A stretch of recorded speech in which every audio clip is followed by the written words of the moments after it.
So Sadhguru, you've talked about well-being. One of the things that you say is it's all about how the body, mind, emotions, and most importantly, energy come together. And I think you've said it very eloquently, which says, when the body is feeling pleasant, we call it health. If it is feeling very pleasant, we call it pleasure, and so on. And you go on to say… You can go all the way.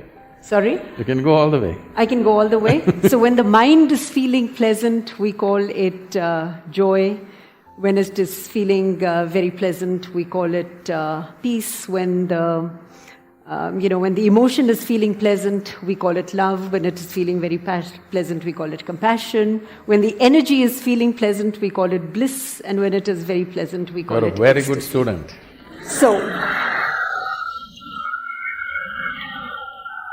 So here's the question. Can you just elaborate on what you really mean? What is the difference between bliss and ecstasy? For people who are not mystics, what does it look like? I think I need to clarify this accusation of being a mystic. On a certain day, 2 cows were grazing on the English meadow. English cows. Got it? The Thomas Hardy kind. One cow said to the other, "What is your opinion about the mad cow disease?" The other one said, "I don't care a hoot, I'm anyway a helicopter." So what a mystic means is that there is no mistake about his perception as to who he is. Okay. So there are only 2 kinds of people, mystics and mistakes. That's an easy one to remember.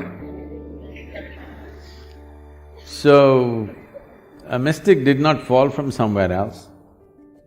Strive to pay attention to simple aspects of life, very simple things. Very simple things means extremely simple things. Just right now, how do you know that you're here? What is the basis, I'm asking? I am talking with you. Even when you're not speaking, you still know that you're here, right? Yeah. So how do you know? I'm perceiving… What? That I am in this place. There is an audience here.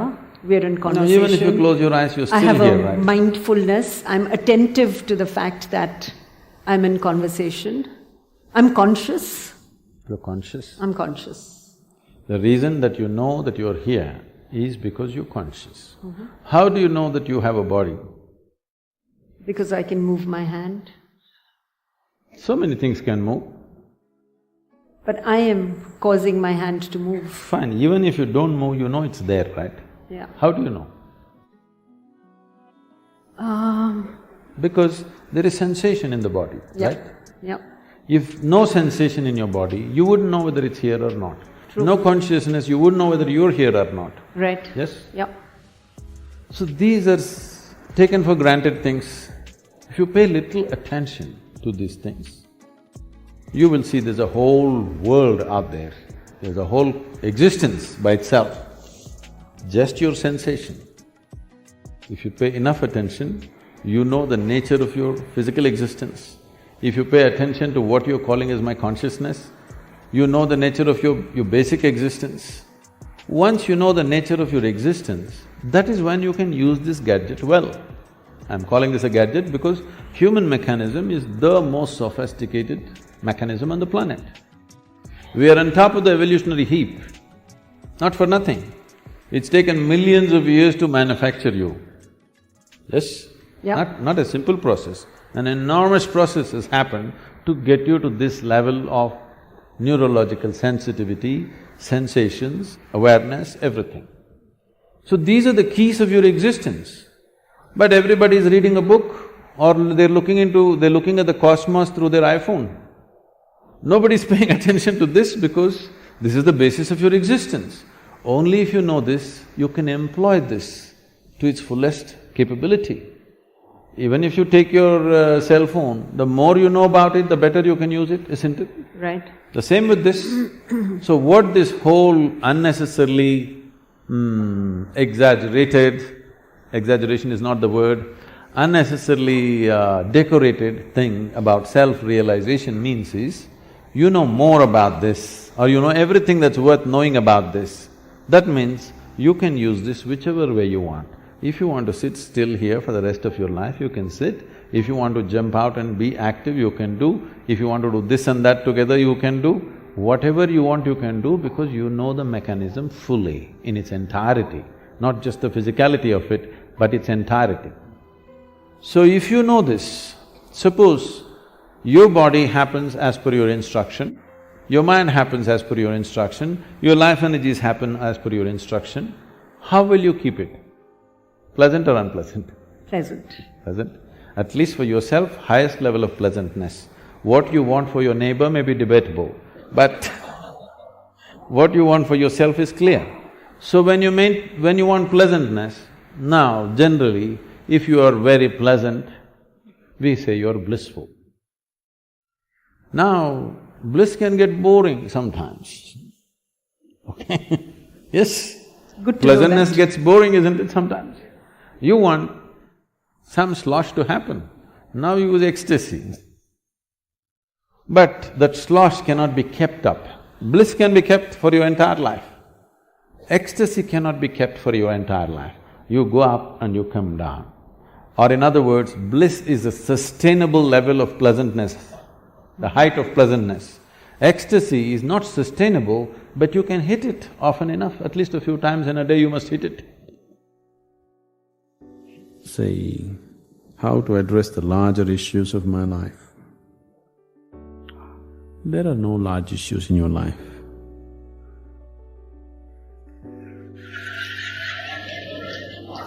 Somebody needs to help me understand that. What is the large issue that you're talking about? It is just about what job to take, which girl to marry, That about covers it. where to go for vacation, whether to get married or not get married, you know? These are the things, isn't it? These are not large issues, these are all little things in your life.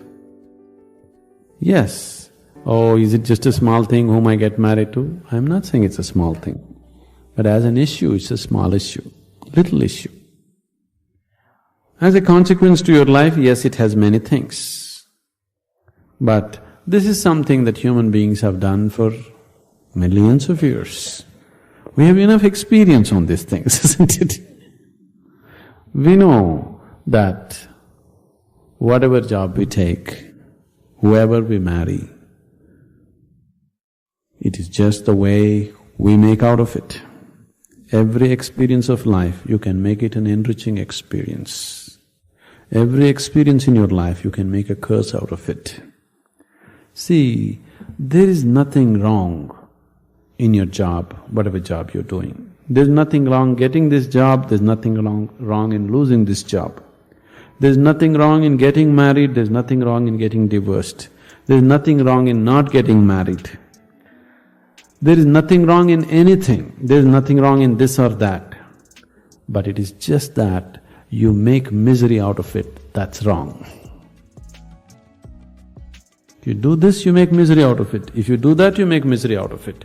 That's what is wrong with you. So you got married, is it wrong? That's not the point. There's nothing wrong with it. You did not get married, is it wrong? No, there's nothing wrong with it, that's wonderful too. You got divorced, is it wrong? No, that's also wonderful. It is just that you make misery out of everything, that's what is wrong. You just address that one issue, everything will be settled. That's what we are looking at. How not to make misery out of everything. If this one thing is settled, everything is settled, isn't it? Yes? If you know how to walk through this world joyfully, through marriage and divorce and celibacy and everything, if you know how to walk through this joyfully, what is the problem? Whatever you do is beautiful, isn't it?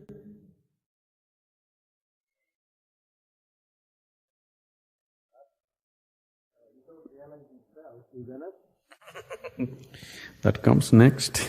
If you don't even know how to be happy, don't have such goals as realization. They are very far away from you.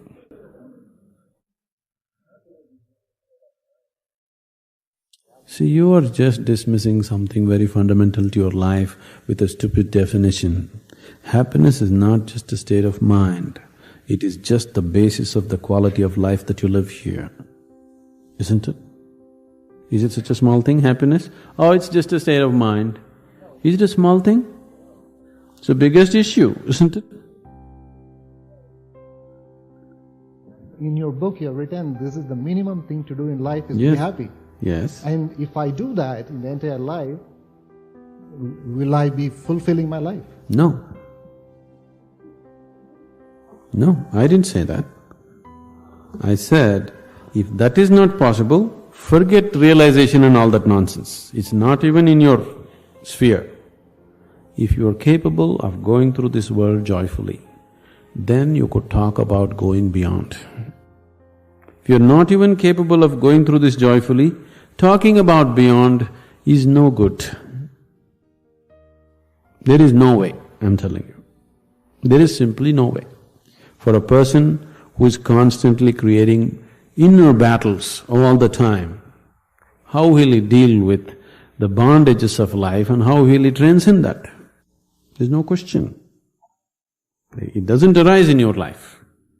So first thing is working towards to be a blissful human being.